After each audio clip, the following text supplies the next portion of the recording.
வணக்கம் livechennai.com viewers. சென்னையில் பல லட்சம் பேர் பயணிக்கும் மிக முக்கியமான சாலையின் நடுவே எல் வடிவத்தில் ராட்சச பாலம் ஒன்று அமைக்கப்பட்டு வருகிறது. இந்த பாலத்தை பற்றிய தகவல்களை இந்த வீடியோவில் விரிவாக பார்ப்போம்.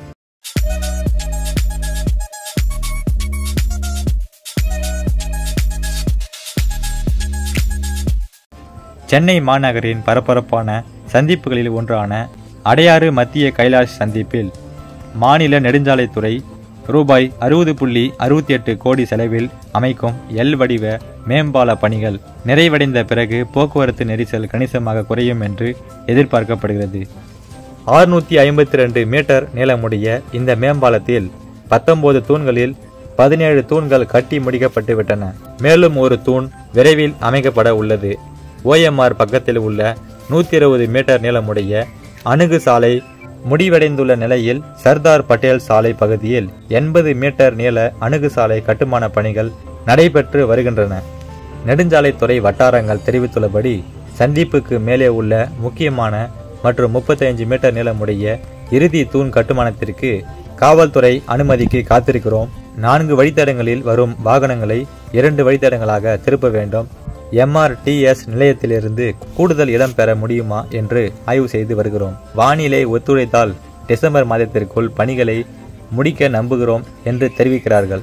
மீதமுள்ள 2 தூண்கள் அமைக்கப்படவிருக்கும் நிலையில் பெருநகர சென்னை மாநகராட்சி மேம்பாலத்தில் மின்விளக்கு பொருத்தும் பணிகளை மேற்கொண்டு வருகிறது. இதில் மின் கம்பங்கள் அமைக்கும் பணி நடந்து வருகிறது. சர்தார் பட்டேல் சாலையை தகவல் தொழில்நுட்ப வழித்தடத்திற்கான நுழைவாயிலான ராஜீவ்காந்தி சாலையுடன் இந்த சந்திப்பு இணைந்தாலும் சிக்னல்களில் காத்திருக்கும் வாகன ஓட்டிகளுக்கு இது ஒரு சிரமமான அனுபவமாகவே உள்ளது. ஆய்வுப்படி 5 பர்லாங் சாலை சந்திப்பில் 1 மணி நேரத்திற்கு 7459 பயணிகள், குருநானக் கல்லூரி சந்திப்பில் 1 மணி நேரத்திற்கு 7742 பயணிகள் கார்களும் பயணம் செய்கின்றன. கிட்டத்தட்ட 7 லட்சம் மக்கள் இங்கே பயணம் செய்கிறார்கள். காலை மற்றும் மாலை நேர உச்சகட்ட போக்குவரத்தில் மத்திய கைலாஷ் சந்திப்பை கடந்து தகவல் தொழில்நுட்ப வழித்தடத்தை அடைவதற்கும் திருவான்மியூர் சந்திப்பை கடப்பதற்கும் குறைந்தது 30 நிமிடங்களாவது ஆகும். நகர போக்குவரத்து காவல்துறையினர் மத்திய கைலாஷ் மேம்பாலத்தில் போக்குவரத்து ஏற்பாடுகளை இன்னும் இறுதி செய்யப்படவில்லை என்றாலும் இது வாகன ஓட்டிகளுக்கு நிச்சயம் நிவாரணமாக அளிக்கும். மேம்பாலம் கட்டி முடிக்கப்பட்ட பிறகு இந்திரா நகர் மற்றும் திருவான்மியூர் ரயில் நிலையங்களுக்கு அருகே உள்ள 2 U வடிவ மேம்பாலங்கள் காரணமாக போக்குவரத்து நெரிசல் திருவான்மியூர் சந்திப்புக்கு மாற வாய்ப்புள்ளது. இந்த சவாலை சமாளிக்க திருவான்மியூர் சந்திப்பை விரிவுபடுத்துவதற்கும் போக்குவரத்தை சீரமைப்பதற்காக பெருநகர போக்குவரத்து கழகம் அதாவது MTC பேருந்து நிறுத்தத்தை சற்று தூரம் மாற்றுவதற்கும் சென்னை மெட்ரோவிடம் இருந்து கூடுதலாக இடம் கோரப்பட்டுள்ளது.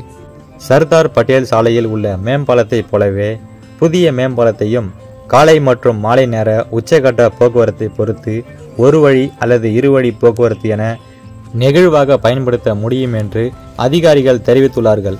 இதன்படி பார்த்தால் சென்னையின் மத்தியில் எல் வடிவ ராட்சச பாலம் விரைவில் அமைய உள்ளது. இந்த செய்தி சென்னை வாசிகளுக்கு மிகவும் உற்சாகம் அளிக்கும் வகையில் இருக்கிறது. மறக்காம நம்ம லைவ் சென்னை சேனலை சப்ஸ்கிரைப் பண்ணி ஃபாலோ பண்ணுங்க. நன்றி, வணக்கம்.